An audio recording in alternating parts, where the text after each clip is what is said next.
Hi everyone, welcome back to my channel. Today I'm back to share with you an update on my 100-day shopping ban. This is something that a lot of you requested to have some updates along the way, and since the halfway point, so the 50th day was last Sunday, the 5th of August, I thought that this would be the perfect moment to share an update. If you don't know what the ban was about or you missed my previous video, I'm going to link the video in which I shortly talk about this shopping ban in the description box as well as in the cards. I'm also going to share the things I've learned from it. So if you have any questions or things that you would like to ask me or you would like to know when the challenge will be over, then please drop me a comment below and I will address everything into the upcoming video. The challenge itself is going up until now well. The original intention of the challenge was to, of course, save as much money as possible and see how far I could push my intentional and frugal living, but also it was supposed to help me to go through some hard times. This year hasn't exactly been awesome on a personal level, I must say, and if you read my blog then probably you know why, because I just shared a very private post today. I really wanted to make this challenge to stay as much focused as possible on the little things and eventually hold on to them when things get tough.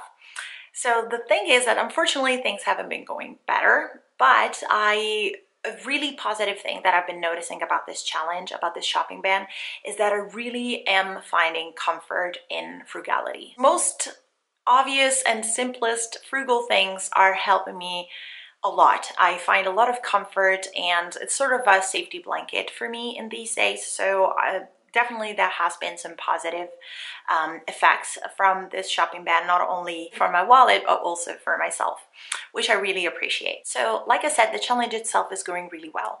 I've been sticking quite good to the rules that I set for myself during this challenge, and I haven't been purchasing anything up until now, which is good.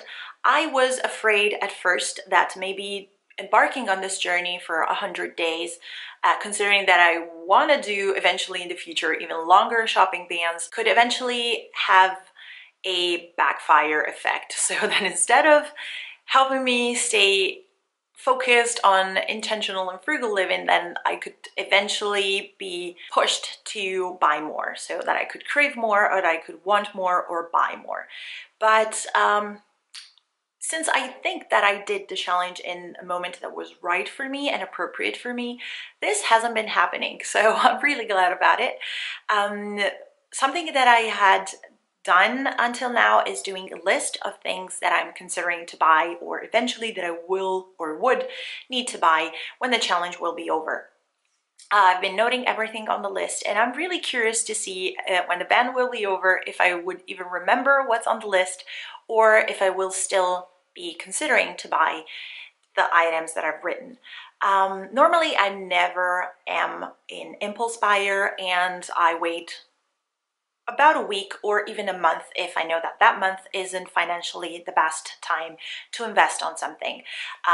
But I never waited 3.5 months to buy something eventually, so I'm really curious to see how I will react to the list once the ban will be over. After the first few days, I've noticed that certain things sort of become like a second nature. So it has been easy. I find myself comfortable with the rules that I've set and not annoyed. Actually, the thing that I'm finding the most difficult to deal with because of emotions and stress and everything, you probably know me and I mentioned this here and there on my social platforms profiles, it's the sugar junk food thing. That's given me not really hard times, but it's sort of hard sometimes to deal with it. But I have been doing really good up until now. I'm not saying that I haven't failed because I did, but I'm doing quite good. I find myself doing most of the times the healthier choice or doing otherwise, or saying to myself, you know what, you don't really need this. Wait for your weekly treat that sometimes didn't even come in the first place. So it was good. It was liberating somehow, but sugars are really addictive. So sugars and junk food in general are really addictive products, so it's hard to interrupt the cycle like all of a sudden. But yeah, also on that side is going really well. Another positive thing that I've been noticing so far is that I don't feel this challenge as a constriction, but as an opportunity to grow. It's a learning process, so fails will happen, did happen, but that's not the point because it is a learning process. And I've noticed that thanks to this challenge, I'd rather invest my energies in healthier and more positive choices rather than doing poor choices out of laziness or convenience. Something that I haven't been taking into consideration when embarking on this journey was the fact that our parents were supposed to visit for 2 weeks. So, of course, for them it's a holiday, and I didn't want to force anyone to stick to this thing of always eating at home just because of my shopping ban.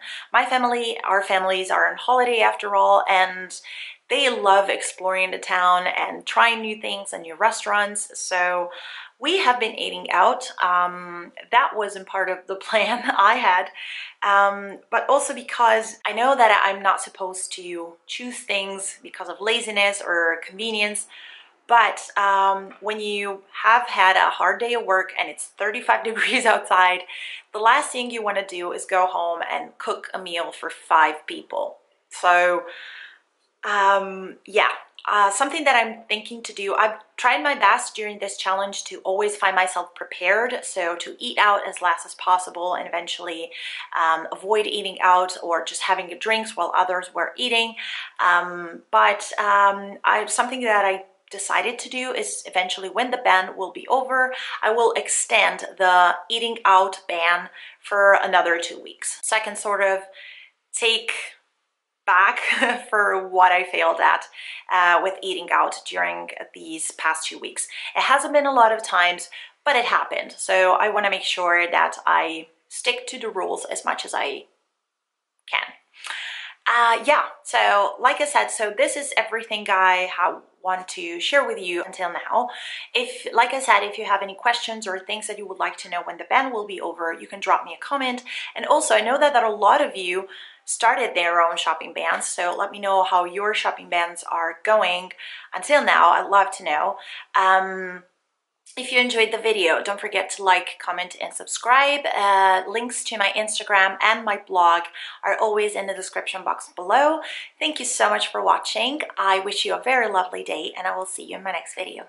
Bye!